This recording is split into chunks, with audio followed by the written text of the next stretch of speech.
Welcome to Grand Prix, your go-to channel for the fastest updates in Formula One. We've got 3 hot stories for you, so make sure to subscribe and hit the notification bell to stay ahead of the pack. Let's get started. Al team are making their final preparations before assembling their cars for the upcoming Formula 1 season. While some have advanced further in development, others are still finalizing key stages before moving into full-scale production. According to information from Racing News, Red Bull Racing has taken a major step in this process by submitting its RB21 chassis for the FIA's mandatory crash tests, one of the final hurdles before a new car is approved for competition. These impact tests play a crucial role in ensuring safety, as each chassis must withstand a series of extreme stress simulations to gain approval before the team can proceed with the final stages of construction. With the RB21 now successfully passing the FIA's regulations, Red Bull is clear to complete the assembly of its latest Challenger. This approval comes at a critical time, as the team now has less than a month to finalize preparations before pre-season testing, scheduled to take place from February 26 to 28 pulgadas Bahrain. The FIA crash tests are among the most important steps before a team's new car hits the track. The RB21S design, spearheaded by legendary aerodynamicist Adrian Newey, has undergone rigorous evaluation to ensure it meets performance expectations while complying with updated technical regulations. Engineers have focused on optimizing chassis rigidity, aerodynamic efficiency, weight balance, and impact absorption, all of which play a vital role in a car's ability to withstand big speed crashes and maintain performance under stress. Now that the RB21 has been cleared for production, Red Bull is expected to conduct a shakedown session before official testing begins. These filming days, limited to 100 km of running, allow teams to identify any early technical issues and fine-tune basic car settings before a full-speed laps in Bahrain. Although short, this session often provides valuable insights into the car's handling characteristics, reliability, and any potential weaknesses that need to be addressed before the season opener. Compared to some competitors, Red Bull is not the most advanced in its preparation schedule, but the completion of crash tests marks a significant step toward being fully ready for the upcoming season.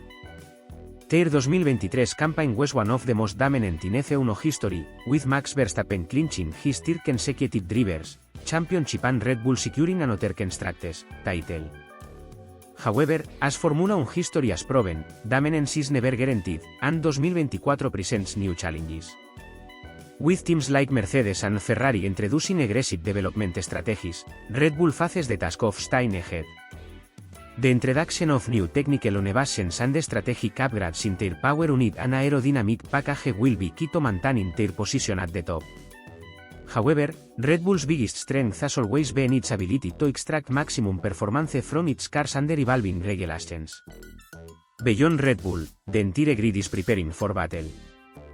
Ferrari is pushing forward with a revamped concept aimed at closing the performance gap, Mercedes is rumored to have made major modifications to their car philosophy, and Aston Martin, McLaren, and Alpine continue refining their packages to challenge for podiums consistently. With the cost cap era forcing teams to be more efficient in resource management, Red Bull will need to be strategic in how they deploy their upgrades throughout the season. With pre-season testing just weeks away, anticipation is building. Fans are eager to see how the RB21 performs, whether Mercedes and Ferrari have made significant gains, and if Red Bull can maintain its dominance or face stronger competition. The start of a new season always brings an element of unpredictability, and while Red Bull remains the favorite, the chassis pack is working tirelessly to disrupt their supremacy. Are you excited to see these new machines hit the track? Do you believe Red Bull will continue as the strongest force on the grid, or could 2024 bring an unexpected shake-up in the championship fight? One thing is certain, Formula 1's new season is just around the corner, and the excitement is only beginning. Hey, my friends! Here's an interesting fact about Andrea Kimi Antonelli, the young driver who is set to take on the huge challenge of replacing Lewis Hamilton at Mercedes this season.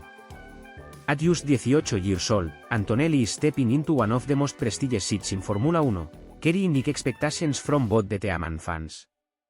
Despite already having significant experience in race cars, including participating in official Mercedes Formula 1 test sessions, there was one thing missing from his resume: a driver's license. Until recently, while Antonelli was capable of handling an F1 or F2 car at top speeds on professional circuits, he was not legally allowed to drive on public roads. During the off-season break, Antonelli decided to check that final box. This past week, he successfully passed his driving tests, earning his official road license. He has both the theory exam and practical driving test, proving that his skills extend beyond the high-tech world of open-wheel racing. One interesting aspect of his test? Antonelli had to drive a Volkswagen Golf with a manual gearbox, quite different from the semi-automatic Formula 1 and Formula 2 cars as custom to, which don't require a clutch for gear shifts. Despite the adjustment, he handled the challenge with ease, demonstrating the natural adaptability that has defined his young career so far. With his license now in hand, Antonelli will finally be able to drive himself to race weekends rather than relying on team transport or personal chauffeurs. It's an amusing milestone for a driver about to compete at the highest level of motorsport, reminding us just how young and fresh he is in the sport. The excitement around Antonelli's debut is enormous. Many see him as a future superstar, with Mercedes investing heavily in his development. He dominated Formula 4 and made waves in Formula Regional and Formula 2, earning a reputation as one of the most promising talents of his generation. His technical understanding, racecraft, and raw speed have convinced Mercedes that he is ready to make the jump directly into Formula 1, skipping Formula 2 as a traditional development pathway. Still, the pressure of replacing a 7-time world champion like Hamilton is immense. While Antonelli has proven his talent at every stage of his career, stepping into an F1 car in a full-time race seat is a completely different challenge. The 2025 season will test his adaptability, consistency, and ability to handle the intense spotlight of competing against the world's best drivers. This year's rookie lineup is one of the most exciting in recent history, with several young drivers getting their shot at the big stage. Antonelli's arrival at Mercedes, combined with fresh talents joining other teams, signals a generational shift in the sport. Will these new faces shake up the grid, or will the experience of veteran drivers continue to dominate?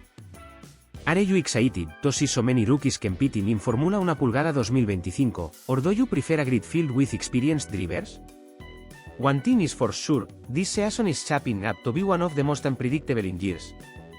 El futuro de Vinicius Jr. en el Real Madrid se ha convertido en uno de los temas más debatidos en las últimas semanas. El joven brasileño, una de las estrellas más brillantes del equipo, ha recibido una oferta descomunal del fútbol saudí que podría cambiar el rumbo de su carrera y del propio club. Con la reciente salida de Neymar del Al Hilal, el equipo saudí está en la búsqueda de una nueva figura que lidere su proyecto deportivo y mediático, y Vinicius es el candidato ideal. Según fuentes cercanas, el Al Hilal estaría dispuesto a pagar 450 millones de euros por el delantero, una cifra récord que podría redefinir por completo el mercado de fichajes. Además, el contrato ofrecido incluiría un salario anual de 105 millones de euros, un monto sin precedentes en el mundo del fútbol. Esta oferta no solo representa una oportunidad histórica para el jugador, sino también para el Real Madrid, que podría aprovechar estos fondos para reestructurar su plantilla y fortalecer varias áreas del equipo. Desde una perspectiva financiera, rechazar una oferta de esta magnitud parece casi impensable. Aunque Vinicius ha sido fundamental en los últimos años, su estilo de juego basado en la velocidad y el regate podría no ser sostenible a largo plazo. La posibilidad de venderlo en su punto máximo de valor es una estrategia que muchos clubes considerarían inteligente. Con esos 450 millones de euros, el Madrid podría fichar a 2 o 3 jugadores de élite que encajen mejor en el esquema táctico de Carlo Ancelotti y aporten mayor diversidad al ataque. Por otro lado, la historia del Real Madrid demuestra que ningún jugador está por encima del club. Grandes figuras como Cristiano Ronaldo, Sergio Ramos y Casemiro dejaron su huella en el equipo, pero su salida no impidió que el Madrid siguiera cosechando éxitos. La llegada de esta enorme suma de dinero permitiría al club moverse con total libertad en el mercado y reforzar posiciones clave. Jugadores como Jamal Musiala, Alphonso Davies o incluso el regreso de Theo Hernández podrían convertirse en objetivos accesibles. Además, fortalecer áreas críticas como el mediocampo o el lateral derecho garantizaría que el equipo siga compitiendo al más alto nivel en Europa. El auge del fútbol árabe es otro factor a considerar. Nombres como Benzema, Kanté y el propio Neymar ya han dado el salto a esta liga emergente, y parece solo cuestión de tiempo antes de que más estrellas sigan el mismo camino. Si Vinicius acepta esta oferta, no solo aseguraría su futuro económico, sino que también abriría una puerta para que el Real Madrid lidere una nueva era de fichajes estratégicos y sostenibles. La posible salida de Vinicius Jr. no debe verse únicamente como una pérdida, sino como una oportunidad para renovar y fortalecer el equipo. Su talento y carisma son innegables, pero el Real Madrid no puede permitirse ignorar una oferta de esta magnitud. Con 450 millones de euros y un margen financiero sin precedentes, el club podría iniciar una reestructuración que lo mantenga en la élite por muchos años más. Ahora la gran pregunta es para los madridistas, ¿es el momento adecuado para dejar ir a Vinicius y construir un nuevo proyecto con bases más sólidas? La historia del Real Madrid nos enseña que los ciclos se cierran para dar paso a otros aún más gloriosos. Esta podría ser la decisión que marque el inicio de una nueva era de éxitos. Déjanos tu opinión en los comentarios.